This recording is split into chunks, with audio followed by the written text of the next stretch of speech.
Hey there, fellow marketers, Professor Wolters here, and today we're in New Orleans, Louisiana, having a great time on Bourbon Street and all the cool things in this city, because there's a lot of great differentiated things for me to do, whether I want to go and have a history tour at the World War II Museum, or go out drinking with my buddies on Bourbon Street, or have a nice time with my kids at the aquarium here. There's a lot of different stuff to do, and it got me thinking about the different kind of strategies that New Orleans could use in order to kind of target different markets. And so I think this is a really good way to kind of lead into our topic on different segmentation strategies that companies can use. Because if you think about it, you have the probably most famous, this mass marketing kind of segmentation strategy. Here, we're going to be marketing to everyone the same way, because everybody has very similar likes. Like, for example, Coke, what do they sell? They sell happiness, they sell that people get thirsty. Well, yeah, everybody, regardless of age, weight, whatever, we all like to be happy and we all get thirsty. So we might see in a mass marketing kind of segmentation strategy, we're going to do that.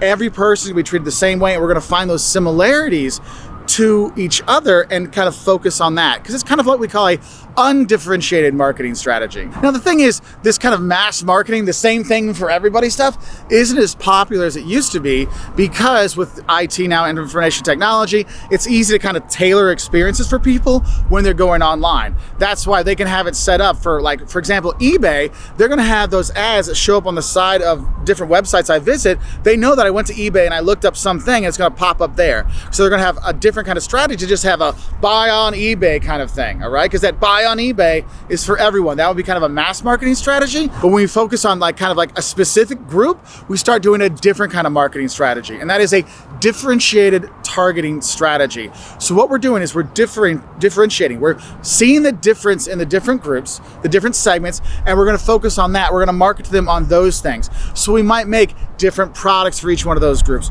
We might have different promotion strategies for each of those groups. We might sell our products in different retail outlets based on those differences. So we're kind of looking at those differences that are out there, and we're focusing on that, because by tailoring our kind of offerings to each one of these different groups lowers our risk factor that people won't buy. Because if we only have one kind of commercial and people don't identify with that, then we got some problems. But if we have different commercials for all these different groups, hey, that's a better chance that one will ring with somebody, so they're more likely to buy for us. So it kind of lowers our risk. That's why you'll see big corporations like that own TV channels. They don't usually just have one TV channel, they have multiple channels, because you got TBS, TNT, Cartoon Network, all these things. So I can have TNT for those that want drama, and we have the drama stuff like the NCIS's, but then also to get the kids that aren't watching drama, we've got Cartoon Network, we've got our Boomerang and things like that. So you can have kind of like different products or different things for each one of these different groups. Now, there's another thing that kind of works like this. It's called concentrated marketing strategy. With this is you're concentrating, or you're focusing just on one group. Okay, and if you're an entrepreneur or you're a small business, you need to do that one kind of thing, that concentrated marketing, because you're focused on one group and talking to them. The thing is, you're going to focus on the group that's going to get the biggest bang for their buck with working with you, because you may think everybody can buy my product.